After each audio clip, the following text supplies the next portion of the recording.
everyone, and welcome one more time to ADBCC, the People's Residence, or a different booklist cultural center, the People's Residence. As you know, we are located at 7, okay, I know you're saying it with me, world, 7 Bathurst Street, 3 magical numbers. But because of the time that we are living in and the virus that we are experiencing, you can't come to us. And we thought we would bring the information and we will come into the comfort of your home to continue the great programming that is offered by a different booklist cultural center.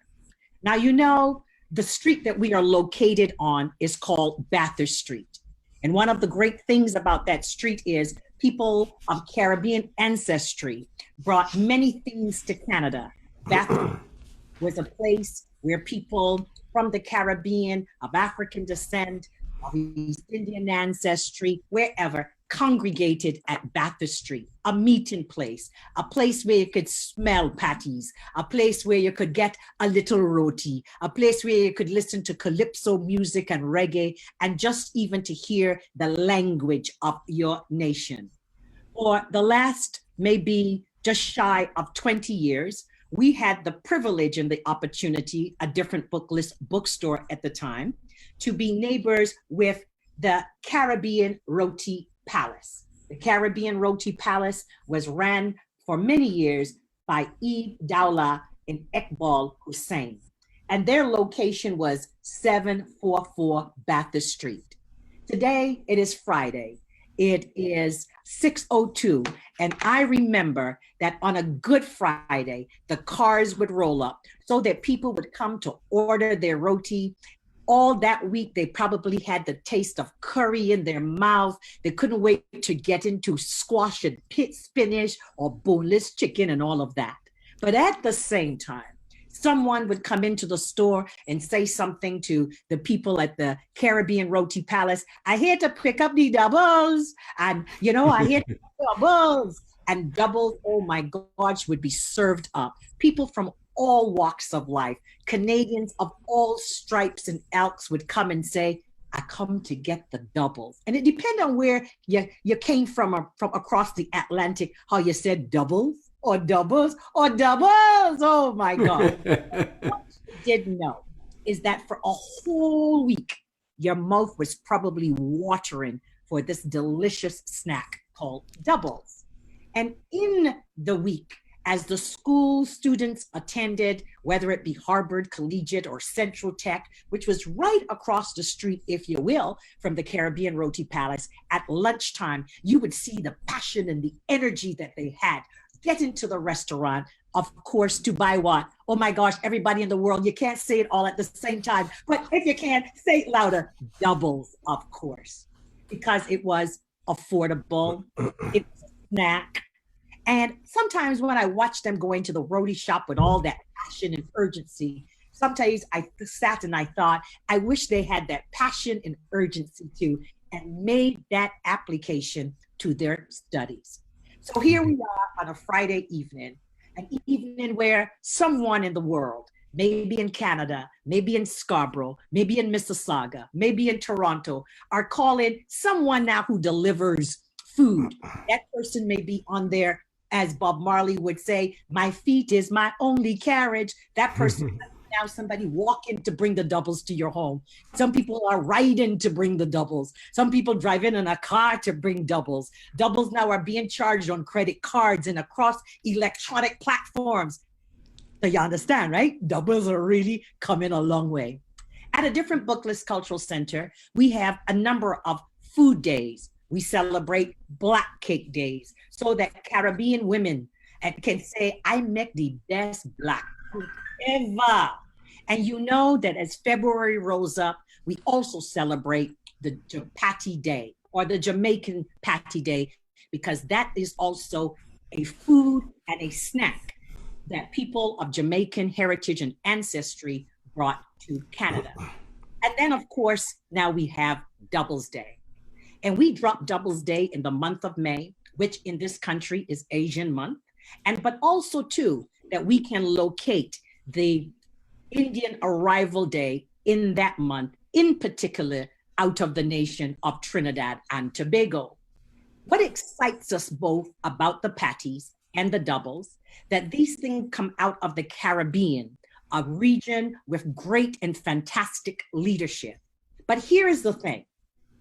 Those two foods have made it into the international language of fast foods. What an incredible accomplishment.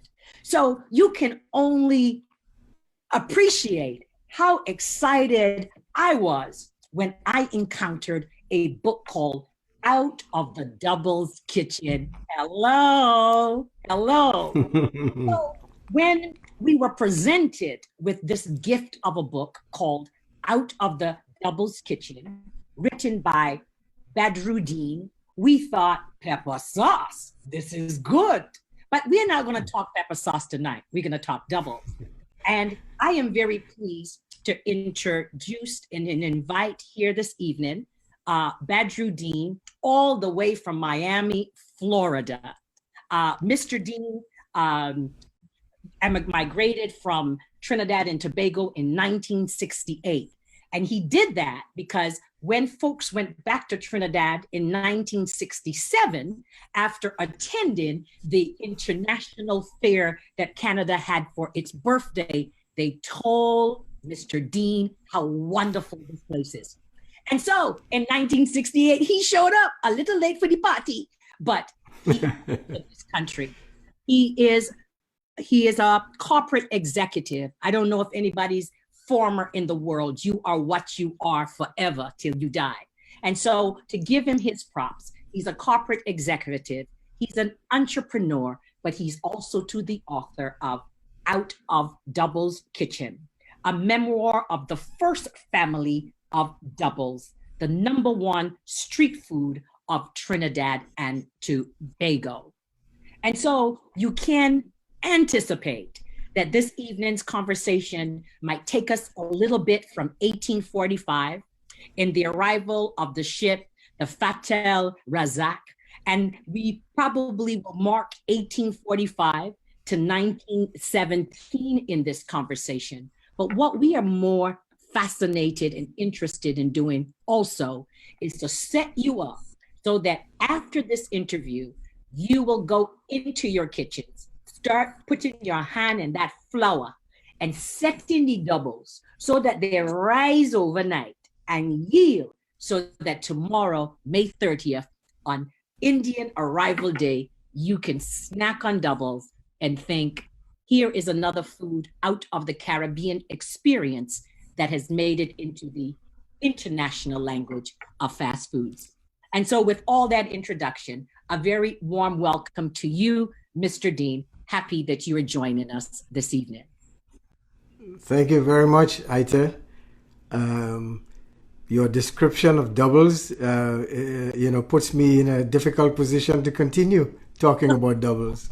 But I must add to something that you said, the excitement of doubles, how it translated in Trinidad during the lockdown, where doubles were not allowed to be sold on the streets because of social distancing. And the population went into withdrawal symptoms. And it was absolutely amazing to see them posting doubles that they made at home and other people salivating over the pictures of doubles. That's how dear and comforting it is for trainees, as we say. Well, sometimes a name can work against you. If the food was called singles, then the COVID people would understand that. But if you have a food called doubles, well, that means two people showing up at the same time, and if they're not in the same family, you're having a COVID kind of problem. You know what I mean? Absolutely. So, but Yes. but that is an interesting fact. That also shows how ingrained in the culture is this thing we call doubles. But let's begin by giving some context and backdrop and share with us the arrival of your ancestry into Trinidad and Tobago as indentured workers. Mm-hmm.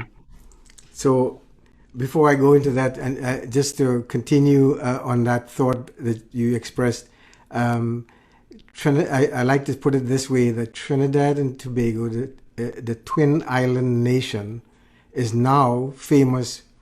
The double nations of Trinidad and Tobago. The double islands are now famous for doubles. How appropriate. Very nice. I like that. I'm wearing glasses. You're wearing glasses. We got doubles just going on all at the same time. Yeah, As long as we don't get double vision here. that's right. Yes. So walk us through that arrival of your ancestry into Trinidad and Tobago. Yeah, well, under the colonial system, after the abolition of slavery in 1838, there was a shortage of labor, and the British colonial masters were scouting the world for laborers to replace the now emancipated slaves to work the sugar plantations and the cocoa plantations and so. So of course they already had colonized India, and it was easy for them to manipulate their way into India and get Indians under false promises to come to the beautiful island of Trinidad, that their job will be to sift sugar. Little did they know what it meant. So in 1845, the first ship, as you identified, the Fatal Razak, arrived in Trinidad on May 30th of 1845. This system of indentureship was no less, in the conditions offered to indentured laborers, it was no less than what was experienced by the slaves. They occupied the slave barracks. They were confined to certain barracks and were not allowed to move freely without permission from the masters. So here you're taking, as I like to say, my book is not a recipe of how to make doubles. The only recipe is a recipe of a people who came from a distant place into conditions of servitude and near slavery. The only difference was 1 shilling a day that was offered to them on a contract of 5 years, and the shilling, of course, meaning 24 cents. It is not even equal to a quarter of 25 cents. So, 72 years of indentureship saw our people suffer under the burning sun, cutting the cane, men, women, and children. And as a result of that, at the end of indentureship, we find that the population, the Indian population, still were confined to the sugarcane plantations because that was the available job. But the conditions were so harsh that innovative people started to create their own way out of poverty. And in my parents' case and my father's case, he decided to cook his way out of poverty. And together with his illiterate wife, after, of course, the 1917 end of indentureship, we are talking now 1936, when my parents were married, and the sugar cane economy was still the dominant force over the laborers, the workers, and that's when he said, "Enough of this. I need to get out of this oppressive system," and that's where, in extreme poverty like that, creativity can get you out, and innovation. Walk us through also to your childhood in Trinidad and Tobago. What was your favorite food? My favorite food is something called sada roti, which is a flat bread, and it was homemade. That and whatever vegetables were cooked up in curry or so. Did you play cricket? Tell me Yes, about I it. did. Yes. Yes, I did. We all played cricket in Trinidad. We As a matter of fact, as you may well know, the British brought cricket into Trinidad and the Caribbean. Wherever they colonized, they took their game. And today we proudly proclaim that one of their subjects, a descendant of their subjects, Brian Lara, holds the world record in cricket and winning and beating them at their own game. Mm-hmm. Well, you're speaking to someone of Barbadian ancestry, so don't venture too far into deep waters of cricket, because you guys profusely throughout the program. But descendant of Garfield Sobers, I'm going to give you a little pass on Brian Lara. But yes, Brian, when I think of Brian Lara, I often think of someone who must be incredibly good at video games. His eye-hand coordination is hand-eye coordination, yes. Every time that I see a crane on a huge construction site, my brain always go to Brian Lara, just thinking that the eye-hand coordination of this man is just incredible. So, but as a nationalist of Barbados, I just got to hold my corner on okay. Bat in your crease. And for those of you who are viewing us online, we want to welcome you, to let you know that you can type your questions into us, field questions into us that we can share with Mr. Deen. Thank all of you too who have entered our contest, because at the end of the show, or maybe after the show, we are going to announce the winners. And Mr. Deen, to let you know, we are going to be giving away copies of your book to the people who entered the competition. Wonderful. Childhood in Trinidad and Tobago.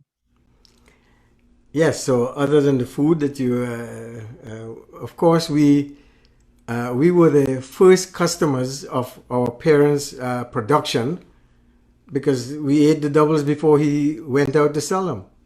So we had the first taste, and if it was good for us, it's good for the customers. All right, so it was like you were professional samplers. Absolutely. That's a nice way to put, we didn't have any other food.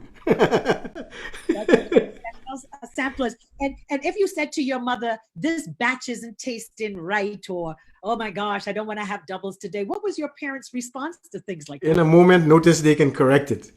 Like I like to say that in my reading I will talk about the skills of my father as a cook and how he did it. Mm-hmm. And did doubles always start out as we know them? Did they look different from what we know now? What has been the evolution of doubles as we know them today? Well, the evolution of doubles is that the Indian immigrants to Trinidad, the indented laborers, had a variety of foods that they replicated in Trinidad from their cultural background. So you had sahinas, you had puloris, you had as you know, roti and so on. And they also had a single bara that was made with urdi grains to add protein to the carbohydrates flour that is made. So in a sense, it was a complete type of a meal. And so a bara was served with some of the chutneys of the day. For those two who are watching Mr. Deen and might not be familiar with the language bara, and they're thinking, oh my God, is it a bara? What did you say? What is a bara? What is bara? Explain that to us. A bara is a fried flat bread, seasoned flat bread. And they would add things like turmeric, salt, some pepper, they can also, they were using urdi dal, as they say, which is a pea, to add the protein content of the bara. So the bara was sold like that, and then chana was sold separately. Oh, look at what you got there. That's a bara. That's a bara. That's a live bara, live and direct from Bathurst. Yes, I ate them today. And you sure you're not Trini? Because you're saying you're from Barbados and you're making such great. I love Trinidad, so I married a Trinidadian, so it's all good. Okay, fine, absolutely. So the chana was made separately. The chutneys were separately, and my father thought of, instead of just the chutney on a bara, which was a unit of sale, to add some of this curry chana onto that single bara that already existed. And the customers loved it. And they would ask, why don't you double up on the bara? And hence the name doubles, having Ah, two baras, two flatbreads. and isn't it great in marketing? And you can appreciate this as a corporate executive when the public makes a demand for something. Because sometimes we can think of things, dream up things, and have them ready for the marketplace, and people are, I'm not interested in that way. But Well, you're, I like to put it in this way. Like Shakespeare says, a rose by any name is just as sweet. So the chana and bara that my father made is just as delicious, calling it doubles or chana and bara or whatever. And like you say, the customer is the king, and yes, what he asks for, we do. As a matter of fact, there's a little personal story. Um, we used to call in the family the kitchen that made the doubles. We, for some reason, would call it the Chana kitchen. But when I was writing the book, and I considered what does the population know this product to be, not only Chana came out of the kitchen, the bara, the complete doubles came. So I had to switch from a Chana kitchen. Out of the Chana kitchen was my first draft of titling my book, to out of the doubles kitchen. Again, satisfying the customers and the population. mhm. You got to cater to your market, your niche. Well, it seems as though your parents had branding and all of that going on.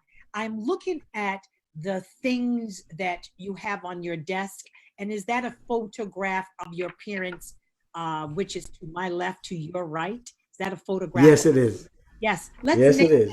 introduce us to them again. Yes. Now we can see them. Yes.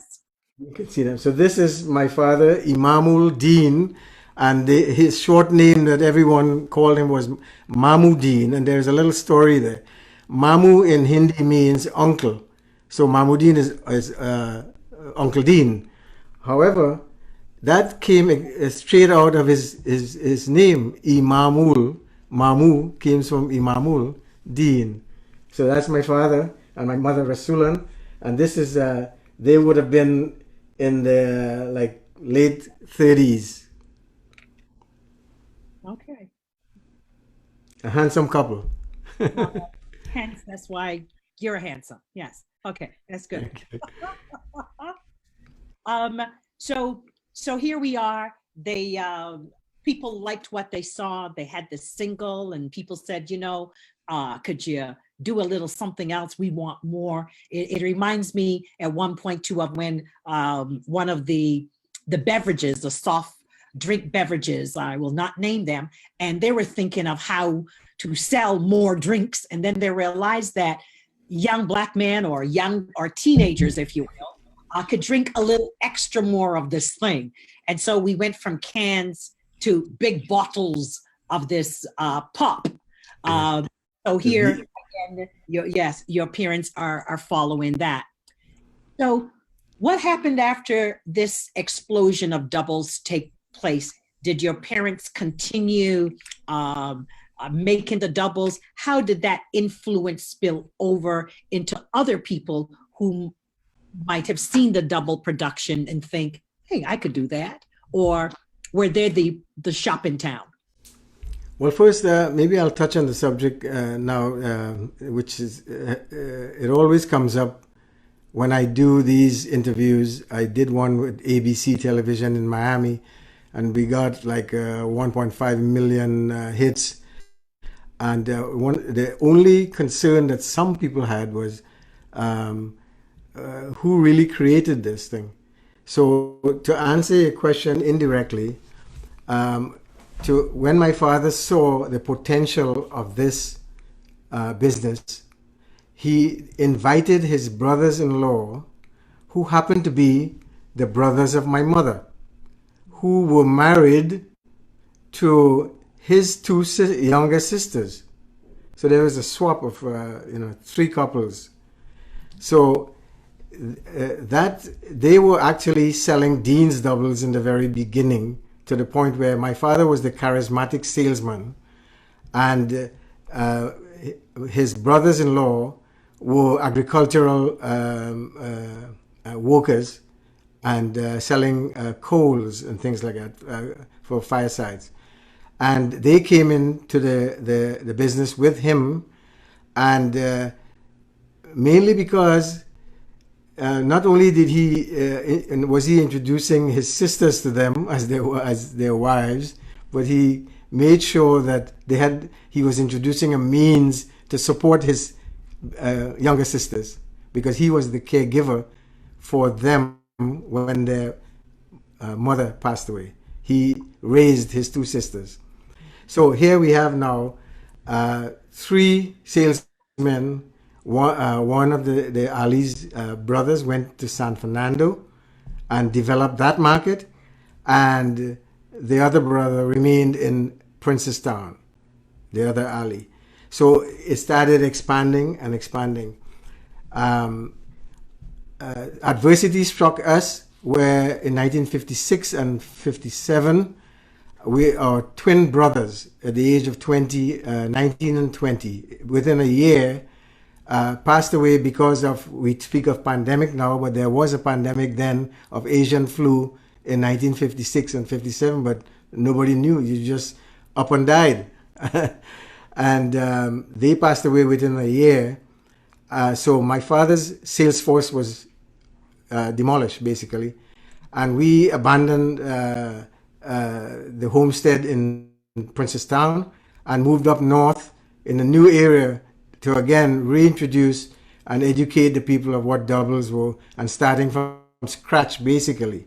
So in the meantime, the sons of Ali's in San Fernando and the one son in Princestown, they had the full sales force. So they multiplied in the business and grew and became the one in San Fernando, especially one of our cousins named Mustafa Ali, became the largest purveyor of doubles in the island, with many outlets. And he was the one who goes on television and had such a character that we had all admired, that he stood up for the truth and always promotes his uncle, who saw the vision of economic survival in his entrepreneurial experiment, and invited his brothers-in-law to come into the picture. So they grew and grew bigger than the Deans because of the loss of manpower. And many people in Trinidad, the responses I got from the million viewers and so on of the interview I did, when they questioned, they said, well, we know Ali's doubles as the originator of doubles. They never heard of Dean because we went on the sideline. Now, we give all credit to Ali's in San Fernando for taking this thing in a huge way across the nation.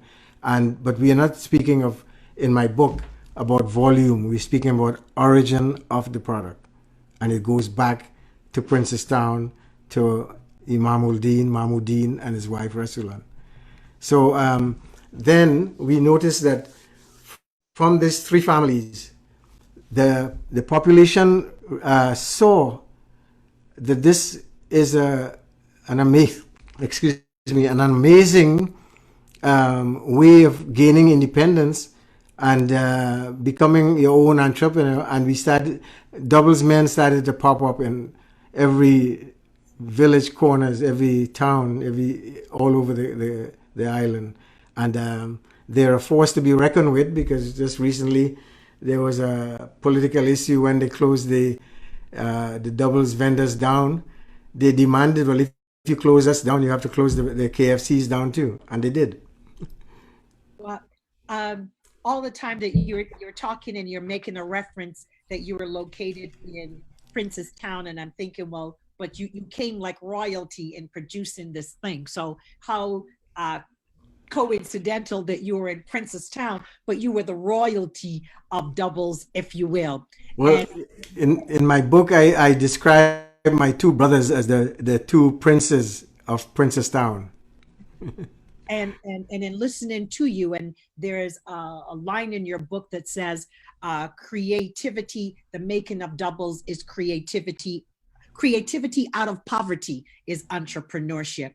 I'm going to invite you now, Mr. Dean, to share a reading with us of the book Out of the Doubles Kitchen. And for those who are joining, this is ADBCC, the People Residents TV, coming live to you as we look at doubles, the history of it, out of the twin double island of Trinidad and Tobago.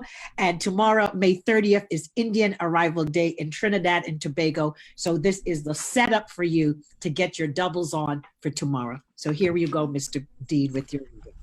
So the piece that I chose to read relates to my father's life, and I said the section is Papa's Life, a story of possibility. Mahmoudine was born in a house facing a mountain of the central range in Piparo, and died in a house facing a mountain of the northern range in Santa Cruz, neither of which he had ever climbed. But the mountain of struggles in his life that he successfully ascended kept his family together and out of abject poverty. In defiance of an oppressive system, this illiterate peasant pulled himself up by the bootstraps, charted a different destiny, and achieved his life's goal of being his own boss in a business he created from a simple idea. His life is a story of possibility. He did not wait for the state to guide or lift him up towards entrepreneurship. He was determined to succeed despite the state, rather than because of it. His confidence came not from believing that he was inferior or by associating his plight with his birth, but by his indomitable will and strong belief that the world of his dreams was possible. This motivated him to answer desperation with ingenuity and spend his life in pursuit of conquering the abject poverty and servility that colonialism inflicted on him and his people. He had kept his promise to that illiteracy would not deter him from using his common sense and physical strength to support and protect his family. He left Ma, his lifetime business partner, financially secured so that she did not have to cook any more doubles when he was gone. I am using my financial inheritance from his estate to finance the self-publishing of this story, of this book. So in effect, he even paid for the cost of telling his own story. This was the nature and the measure of the man endearingly named Mahmoudine. He did not capitalize on the doubles industry that he created. His illiteracy might have denied him the knowledge of patents, trademark rights, franchising, royalties that could have made him a materially wealthy man. But intellectual property rights were not protected in those days in Trinidad. He has, however, joined an exceptional group of other entrepreneurs and pioneers in the world who did not capitalize on their creation for lack of registering their trademarks and so on. And those include the inventor of the karaoke machine, the Botox, the anti-aging treatment, the ATM machine, potato chips, and bubble gums that were so successful, but the creators never benefited from it. So Mahmoudin's mission in life was not motivated by maximizing profit, but charitably driven to feed poor people like himself with a low-cost, high-protein, nutritious vegan street food that was within their meager means. He selflessly taught the trade to his relatives, as I mentioned, his friends, and strangers alike who were experiencing the same vicious cycle of poverty as he did. Instead of throwing away the leftover chutney from his daily doubles inventory, he would give it to any nearby competing doublesman in San Juan.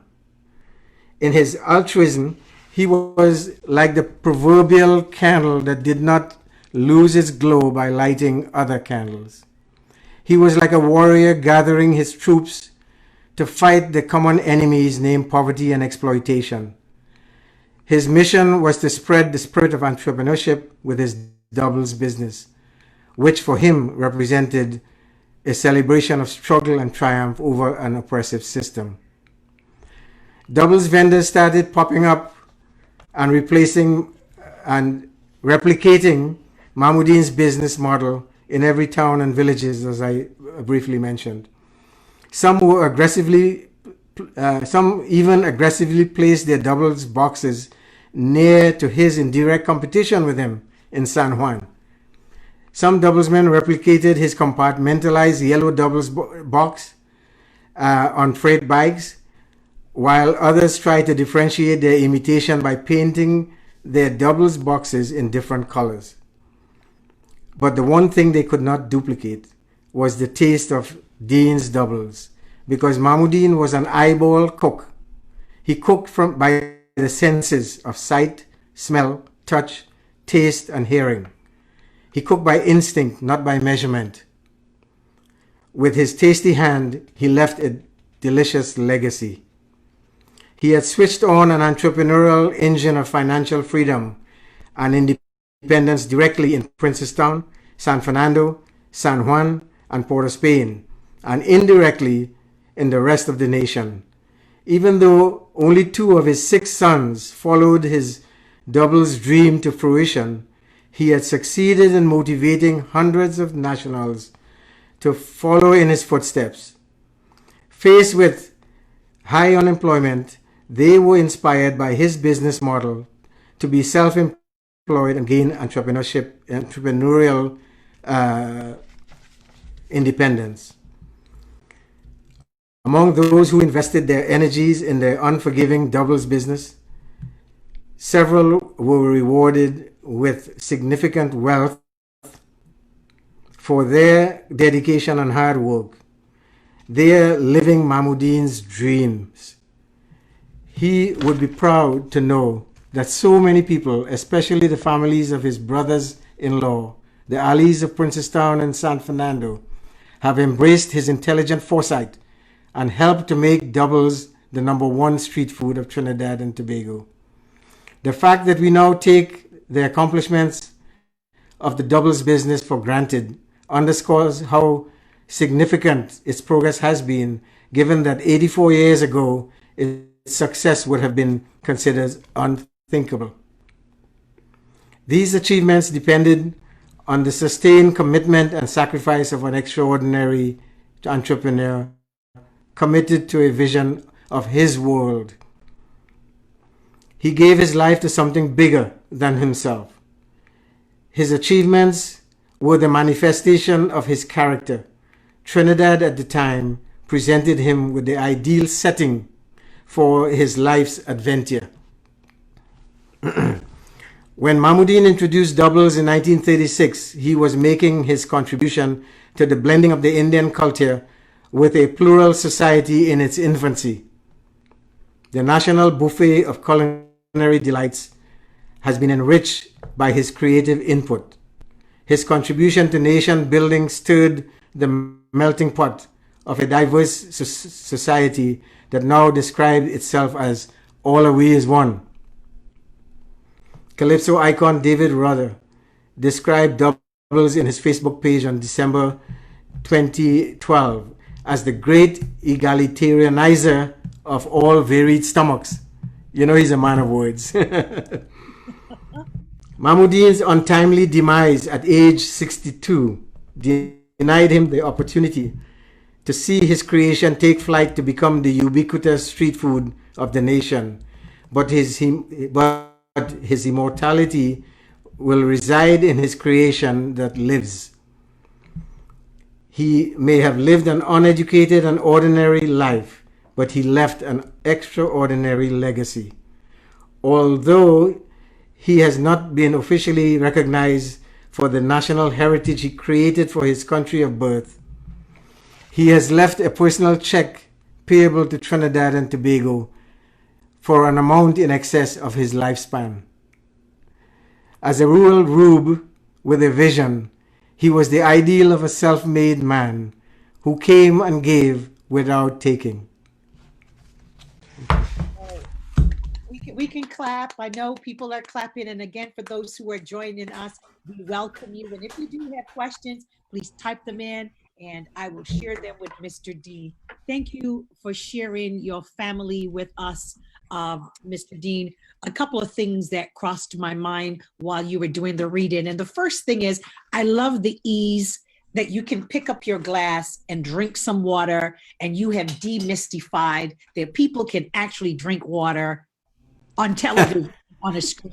CNN and MSNBC, and those people order all those fancy donuts and they have them all pastries curated. And 60 interviews later, 16 things happening, and those curated donuts are still there in pastries. And I'm thinking to myself, like, nobody wants to eat them. You know, nobody ever drinks out of the coffee cups. They're almost like props that says, you know, whatever the logo is on them. So I'm having a little giggle here that because we are in a human time, we are in a time where we have to rethink ourselves. All the vanities that we had as a society, those things we have to let go.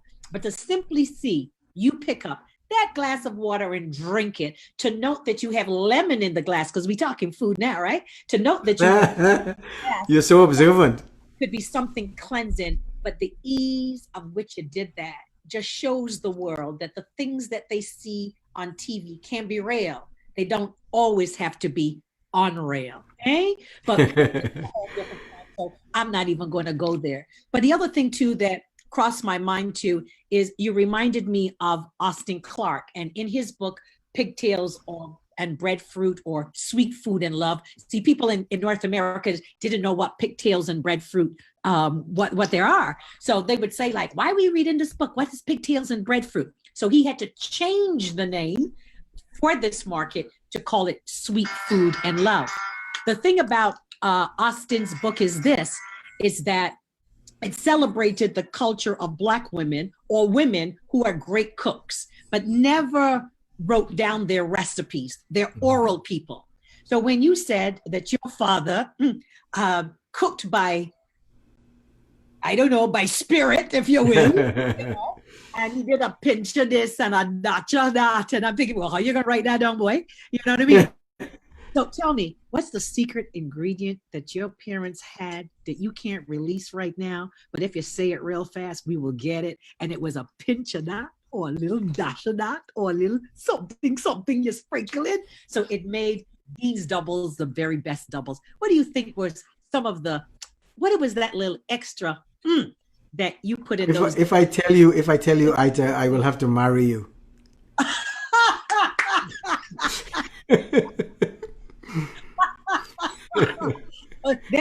That is fair enough.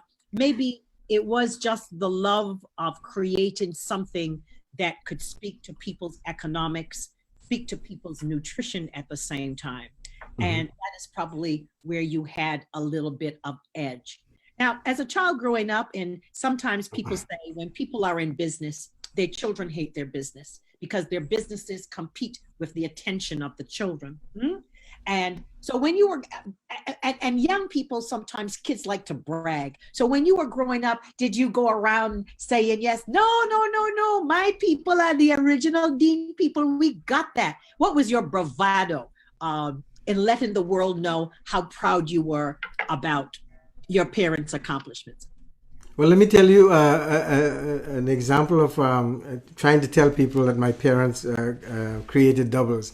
On one of my several trips from the United States to Trinidad, a friend picked me up to go to the Southland where I was staying with him. And on the way from the airport, we stopped in Chaguanas at a lady who was selling his favorite doubles that he likes. So he says, I'll give you some good doubles. So I went there, the first double I had, and it was very tasty. And I wanted another one. And I started a conversation with the vendor lady. And I said, do you know who created doubles? She says, no. And I said, what if I told you it was my father? And her comeback was so beautiful. She said, then I will think you're trying to get a free double. So yes, throughout, as a matter of fact, a part of my book deals with the shame that was imposed, and I hope I get time to read a little section. It's the Yes. It's the double story. Is the double story of doubles. When we think that it was all, like you said, royalty, a friend of mine says, you are snatching defeat out of victory. When I speak of the shame that we had to go through to bring this product to market, this was an indented laborer's food, Indian cuisine that was not mainstream. It was not haute cuisine, and it was looked down upon. It is poor people's food, and that shame carried through to our teenage years, and we grew up knowing that you are the son of a doubles man, and that doesn't amount to a hill of beans, not chickpeas, of course. Right? Yes.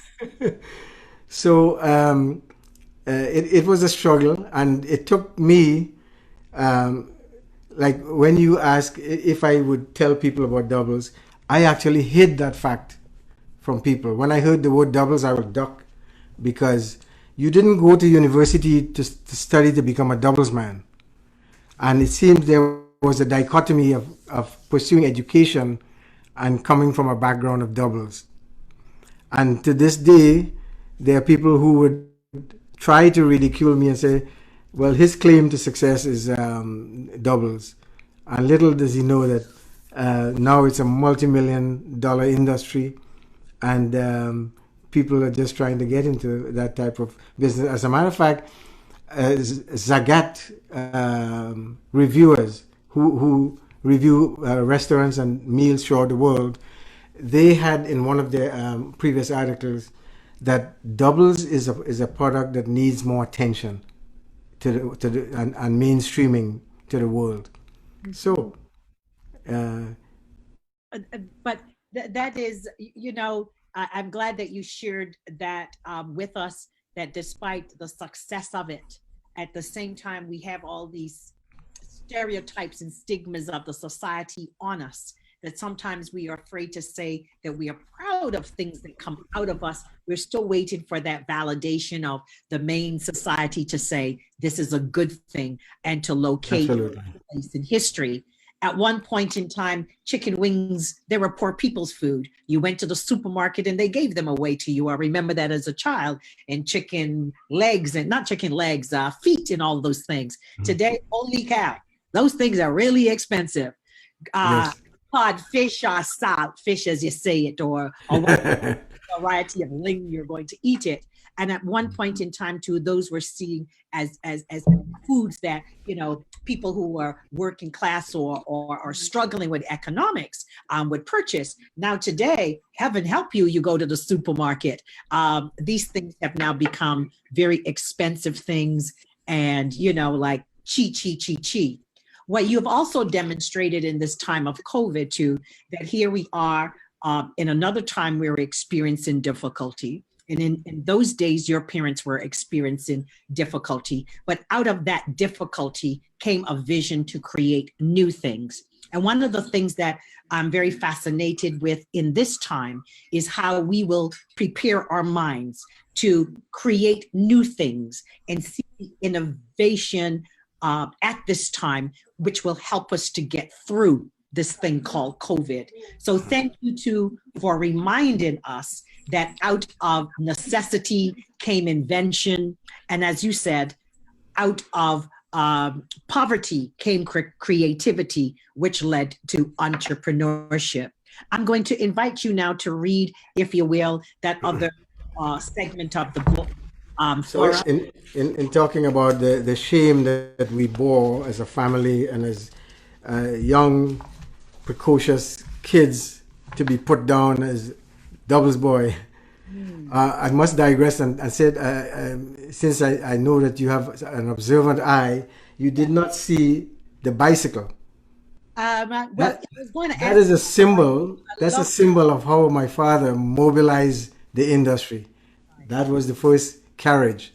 Right. Well, the first carriage was feet, like Yes. Bomali says. Yes. But then he graduated into a bicycle and onto a freight bike.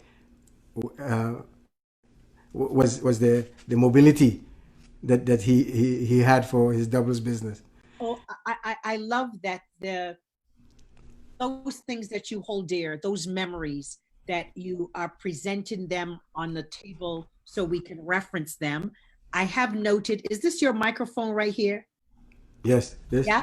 I did note from the top of the program that your microphone was nicer than my microphone. So after the show, you can pack that up and send it to Toronto.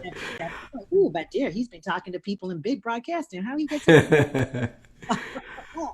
So my son is making me look good. Aye. Well, you see, your father made you look good. Now your son is making you look good, and I'm sure you have also made your son look good. So we're going with family. Yes. Yes. So this piece that I am going to read deals with that type of put downs and embarrassment and being an outcast almost of society. One of my quotations that I like to use is, we were growing up in the Doubles home, we were considered as boiled chana grains without any possibility of sprouting.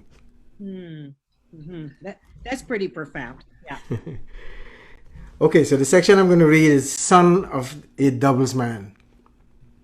This memoir of the first family of doubles should finally put to rest the factual inaccuracies of the origin of doubles in Trinidad and Tobago. Mahmoudin's legacy is sustained only by the truth that was told by the many eyewitnesses whose recollections of the oral history are credible, reliable, and compelling. My parents made no claims to greatness, and yet when I look back 84 years, I marvel at what they accomplished, and I owe them recognition, respect, gratitude, and life. And in that spirit, I wrote the memoir. The writing of this memoir has also been a cathartic exercise in embracing my formative background years and circumstances from which evolved the complex characteristics that distinguishes me as an individual. It has taken me over 5 decades to navigate the painful insecurities from the shame I experienced in my impressionable years in Trinidad, where teenage bullying and society's devalued status of the doubles man and his family played major roles in shaping my character. My academic and professional life in Canada and the United States of America only helped me to live behind a mask of anonymity to conceal the imposed stigma of being a son of a doubles man in Trinidad. But it did not conceal me from myself.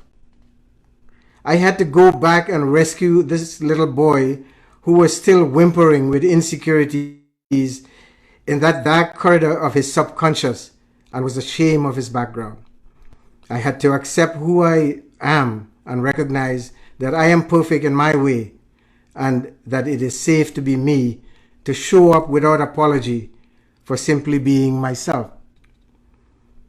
I had to remember the past that I tried so hard to forget and give the false hope that it could be different. By excavating my long buried authentic self and confronting my deep personal feelings of shame,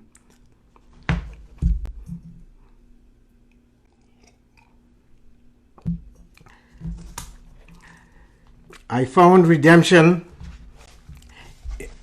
in the gift of true self-acceptance before becoming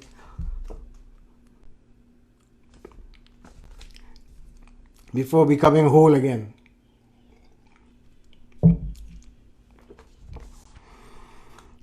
The accomplishments of the first family of doubles are not measured in academics, careers,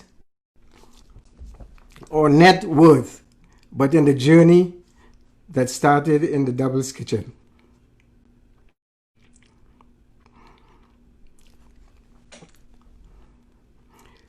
A place that is now so far away and yet so close. They are measured in the psychological distances from the rural village of Fairfield, Princestown, in Trinidad to the University of Manitoba, Canada, from illiteracy to economics, marketing, law, medicine, science, and information technology in just 2 generations. They are measured from the doubles kitchen to the American dream, where James Truslow Adams described as a better, richer, and fuller life for everyone, with opportunities for each according to his ability and achievement, regardless of social class or circumstances of birth. Now that is now being challenged under COVID and under the current situation. My past certainly has influenced who I am, but I was ultimately responsible for the individual I became. My identity, which started as the son of a doubles man and which I repressed for most of my life, has come full circle to remind me that this is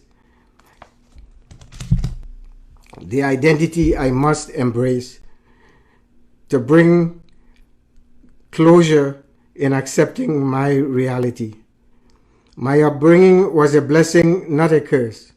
Beneath my biggest wounds of poverty, privation, early loss of loved ones, scant respect, and sadness, lies my greater gift, a heart that knows deep pain and loves anyway. So I will serve you a Dean's Doubles, a tasty, nutritious vegan meal that my father created. And I will do it with pride and a smile on my face. No shame. Yes, I am the son of a doubles man, and that's good enough for me. Fantastic, fantastic. Badru Deen, thank you for sharing that reflection with us. And thank you too for allowing the world to see all the human emotion that can exist when we speak of family, when we recall memory, when we remember. So I feel privileged in that moment, and I'm sure for those who are watching too, to have that moment as you make that connection and remember the legacy of your parents. A couple of questions as we are coming to the end, because my doubles is screaming at me, oh gosh, girl, got to eat there, right? So Yes. I'm going down the road. And again, we want to dedicate also to this program to the legacy of the Caribbean Roti Palace, which were our neighbors. And they were at 744 Bathurst Street. want to give a shout out to Eve Dowla and to Ekbal Hussein for their time on Bathurst Street, and also to the number of roti establishments that preceded them in the neighborhood. We are told when we write a book that it's our calling card to the world. And you have written this book. We have a double experience in that I have seen you physically in Toronto at our establishment. And here now, once again, double, eh? Right? Yes. We have this experience of speaking to each other across electronic platforms. So this is a very good thing. What would you like to see, having documented the book, having it as a calling card in the world, having it as a chronicling of the life of people who contributed to the fabric of Trinidad and Tobago? What next would you like to see come out or yield in the rising of the double dough that will happen with this book? Well, I'm pleased to announce that my book was chosen as required reading for 2 consecutive years at the University of Southern Georgia in the International Studies Department. And the students actually made a trip to Trinidad and included the places that I identified in my story. So again, what I would like to see is that the book is getting global attention, but like our typical homelands, yours and mine, only when it is recognized internationally, the locals embrace it. You know, the story of the prophet not being known in his own land. So I'm hoping that this book can reach the classrooms of Trinidad and Tobago, just like it's reaching at university levels here in the United States. And maybe it will catch on in that respect. And someone told me if I had read this book when I was growing up in Trinidad, I would be a different person today. And I would like to offer the book to many more formative minds in Trinidad who can benefit from this slice of history, this story of perseverance, of never giving up in times of desperate needs. The poorer you are, is the more creative you have to be to survive. And this is, to me, a motivational, inspirational book that I would like to see. It's an immigrant story, and this is why it is gaining global appeal through Amazon.com, which I must say, I've seen like 21 reviews, and they're all 5 out of 5 stars. So the world is accepting this publication. So to my homeland, invite it into your libraries. And I'm coming over tomorrow. I don't know how I'm going to get there, whether I'm going to fly, imagine myself into your home. At what time tonight are you going to start making doubles? And how do you make doubles? And just give us a little something, because after I have my doubles, right? These doubles was flown all the way from Trinidad and Tobago, especially for me from a corner. I don't know how he pulled that one off. Oh, wow. But just before you go, leave us with that little something as we go off to create doubles. And again, doubles which have made it into the international language of fast food. That's an incredible achievement. Tell us how we should prepare those doubles. Well, an interesting piece of information is that for Canadians, all of the chickpeas that are used to make doubles in Trinidad are coming from the prairies of Canada. Wow. Did you know that? Yeah. No, this is a double story. It is. And also the wheat that we make the flour from to do the bara comes from Canada. And also coriander is grown on the prairies, which is an ingredient into the curry spices. So in many ways, the Canadian the doubles is a Canadian imported product that is locally assembled in Trinidad. I was just saying, my God, it's a Canadian. But again, that's the fusion of our world and the influences that we bring into the world. And out of all these things come things. We came to the Caribbean as people of African descent, people from India. We came with multiple languages and we created a language. We created several languages. So that's the beauty. I'm sure Canadians and people are pleased to hear that the chana that they're eating. So maybe we can just order the bara from Trinidad. And else, well, no, we can't even order the barrel because the wheat is coming from Canada. You can get your flour from Canada also, and make it a Canadian product, which my brother did in Winnipeg when he opened a restaurant in Winnipeg, and it lasted like 27 years or so, and brought doubles where people were eating doubles with knife and fork. Right? That is like must be 5-star dining going on. Badru Deen, it has been an absolute pleasure and a lot of fun to speak to you again. A wise man from Trinidad, who happens to be my husband, once says, anything that you do in life twice, you do it better. And the first time I met you, we had fun. We had tassa drummers. We had all kinds of people tasting and snacking on doubles and all the condiments that went with them. And now today, across a virtual reality, we also had the pleasure of each other's company bringing us some of the history of the Caribbean. A Different Booklist Cultural Center, and our mandate is to highlight the rich legacy of Bathurst and Bloor here in the city of Toronto. And doubles, roti, all of that heritage is very much part of the fabric of that street. So I am just very thrilled that as we approach May 30th, Indian Arrival Day in Trinidad, we are aware that Indian Arrival Day is celebrated in Guyana. Okay, South America, got you, Guyanese. Okay, I know you're still freaking out about the cricket that we spoke about before, but in Guyana, in Fiji, I read that, in many areas of the world.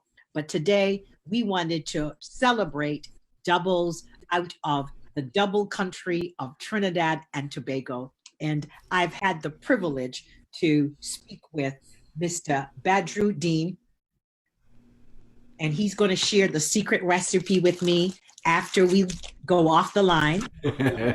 Surely. Competition, we will email you, and you are going to be recipients out of the Doubles Kitchen, a memoir of the first family. I like how you kind of dropped that. The first family must be a Princess Town thing going on. Of the numbers.